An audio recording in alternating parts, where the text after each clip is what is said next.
Hello Jamestown, and welcome to your JCTV news update for Monday, March 21st, 2011. I'm JT Petsch. The situation in Libya has become even more controversial as U.S. and European military forces have stepped in. On Sunday, the Allied forces bombed what was considered one of Colonel Muammar al-Gaddafi compounds in Tripoli. Rebel forces, with the support of the Allies, are making gains against loyalist forces in the capital, and despite fighting, it appears the rebels are in control of Benghazi. There is also great evidence that the Allies have been striking more targets in and around Tripoli, the capital. These attacks have received some criticism, declaring that the Allied forces have gone too far. The former chairman of the Arab League, Ammar Moussa, is one of these people criticizing the attacks, saying that the attacks are differing from the aim of imposing a no-fly zone. Moussa is calling for an emergency league meeting to discuss the situation in the Arab world and, in particular, Libya.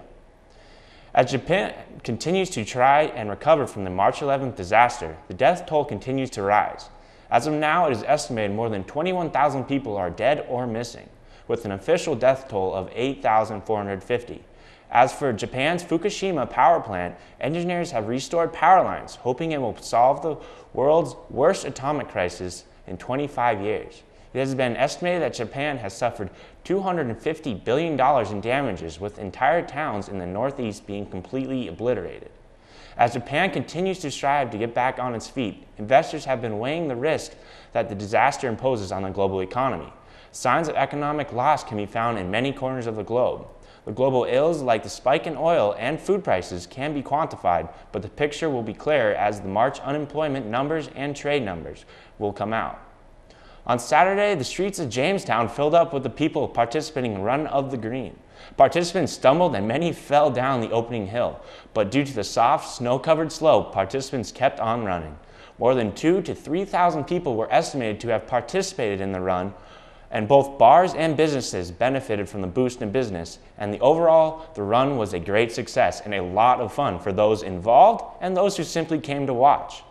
Tune in later this week as JCTV special correspondent Johnny Jerome will have more on the story. AT&T announced on Sunday that it had agreed to buy T-Mobile USA from Deutsche Telekom for $39 billion.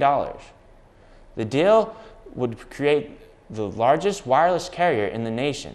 The transaction, which is one of the largest since the onset of the financial crisis, is expected to start a fierce battle in Washington as regulators scrutinize the effect of the deal on competition and consumers. The deal will leave only 3 major cellular providers in the country: AT&T, Verizon, and Sprint Nextel.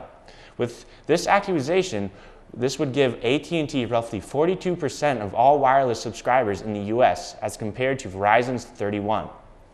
Well, it seems like winter wants to hang around just a few more days, as snow could be falling in large quantities in the near future.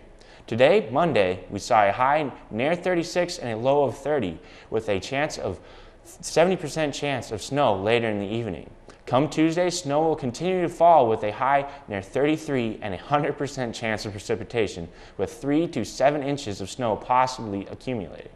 Tuesday night should give us a low of 23 with a 90% chance of precipitation. The weather should turn around though Wednesday, as we will see a high of 24 with a 70% chance of precipitation, but should clear up as nighttime with a low of around 10. Thursday should be mostly sunny with a high near 22 and a low of 7. And come Friday, the sun will continue to stick around with a high of 21 and a low of around 11. As for the Jimmy Sports, baseball hit the road yesterday, heading to Midland Lutheran for a doubleheader. The Jimmies lost the first game 6-7, but bounced back behind the strong pitching of Anthony Fagan as he threw a no-hitter as the Jimmies routed Lutheran 8-0. For those of you following the NCAA National Tournament, here are the scores from Sunday's games. Number 7, Washington lost to number 2, North Carolina, 86-83. Number 1, Duke squeaked by number 8, Michigan, 73-71. And George Mason lost to Ohio State, 66-98. Number 5, Arizona beat Texas in a nail-biter, 70-69. And VCU, number 11, upset number 3, Purdue, 94-76. Marquette also put up their upset of their own against number 3 Syracuse, winning 66-62.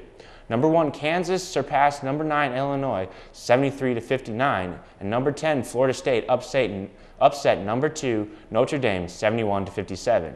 Games do not pick up again until Thursday as Connecticut takes on San Diego State, BYU takes on Florida, Arizona will take on Duke, and Butler looks to upset Wisconsin. Thanks for tuning in. I'm JT Petsch, connecting the campus with the community. Good night, Jamestown.